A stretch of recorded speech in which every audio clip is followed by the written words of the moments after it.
រឿងព្រះនន្តថេរព្រះបរមសាស្តាទ្រង់ព្រះរូបព្រះនន្តថេរដែលត្រូវជាព្រះរាជាឱរសរបស់ព្រះនាងពេជ្ជាបតិកោតមីសម័យថ្ងៃមួយគឺជាថ្ងៃដែលរៀបមង្គលការរបស់ព្រះនន្តកុមារ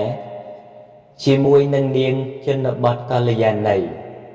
គ្រានោះព្រះសាស្តាស្ដេចយាងទៅក្នុងពិធីរៀបមង្គលការនន្តៈនោះដែរព្រះអង្គទ្រង់បានប្រទានបាត្រទៅឲ្យនន្តៈកាន់ត្រាស់សម្ដែងមង្គលកថារួចស្រេចហើយទើបស្ដេចយាងត្រឡប់ទៅវត្តវិញតែព្រះអង្គមិនបានទទួលយកបាត្រពីដៃព្រះនន្តកុមារវិញឡើយព្រះនន្តកុមារបានបីបាត្ររបស់ព្រះសាស្តាដើរតាមពីក្រោយព្រះអង្គរហូតដល់វត្តតែម្ដងព្រះសាស្តាទ្រង់បានត្រាស់សួរព្រះនន្តៈថាណែនន្តៈអ្នកបួសឬព្រះនន្តៈមិនហ៊ានប្រកែកទៅក្រាបទូលថាបបិទ្ធព្រះអង្គដ៏ចម្រើនទូលព្រះបង្គំនឹងបួសលុះព្រះនន្តៈបួសហើយមិនបានរៀនសូត្រធម៌អ្វីសោះព្រោះមួយថ្ងៃលោកកង្វល់តែនឹកទៅដល់នាងជនបទកល្យាណី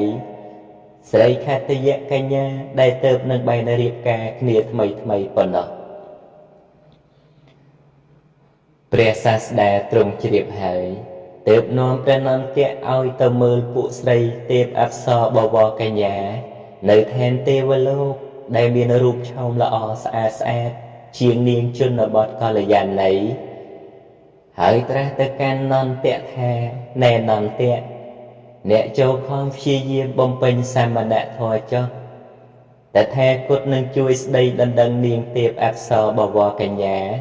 ក្នុងឋានសួគ៌នេះឲ្យអ្នកតើអ្នកចង់បានស្រីទេពអប្សរបវរកញ្ញាដែលមានរូបល្អបែបណាព្រះនន្តៈបានឮដូច្នោះហើយមានចិត្តត្រេកអរពន់ពេកណាស់ខំព្យាយាមបំពេញសាមណធម៌យ៉ាងខ្លាំងក្លាជាទីបំផុតព្រោះចង់បានស្ដីទេពអប្សរបវរកញ្ញានោះឯងពួកភិក្ខុទាំងឡាយបានដឹងរឿងនេះហើយទើបនាំគ្នានិយាយរិះគន់ព្រះនន្តៈដោយប្រការផ្សេងថា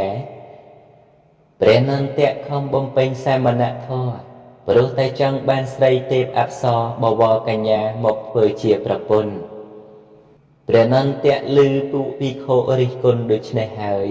មានសេចក្តីអៀនខ្មាសខ្លាំងណាស់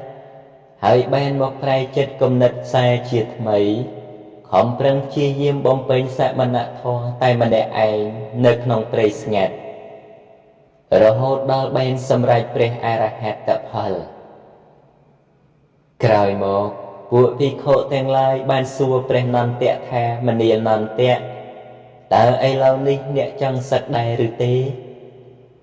ព្រះនន្តៈឆ្លើយតបថាខ្ញុំព្រះករុណាមិនប្រាថ្នាចង់សឹកអ្វីទេ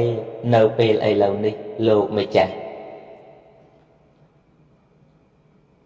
ពួកភិក្ខុឮដូច្នេះហើយក៏ចោទព្រះនន្តៈថាព្រះនន្តៈពោលអួតនៅព្រះអរហត្តផលដែលមិនមានក្នុងខ្លួនហើយនាំគ្នាទៅក្រាបទូលរឿងនេះដល់ព្រះសាស្តា